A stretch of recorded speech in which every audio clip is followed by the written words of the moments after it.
Certains antécédents médicaux peuvent constituer des facteurs de risque, c'est-à-dire des facteurs qui favorisent le développement d'un cancer du sein ou d'un nouveau cancer du sein.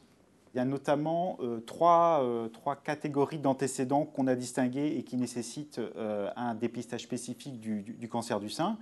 Le premier, c'est si vous avez déjà eu un cancer du sein, ou qu'il soit invasif ou non invasif, ce qu'on appelle un cancer in situ.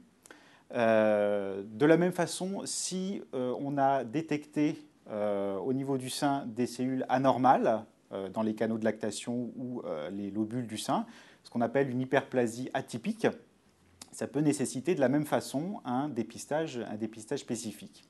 Enfin, il y a un troisième cas plus particulier qui est celui de la maladie de Hodgkin, donc qui est un cancer du système lymphatique qui est traité souvent par une radiothérapie du thorax.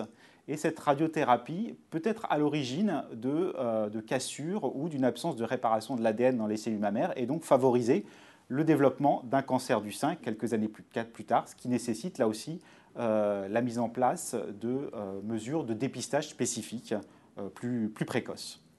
En revanche, si vous avez consulté votre médecin pour des lésions bénignes du sein, comme un kyste par exemple, ça ne nécessite pas un dépistage particulier.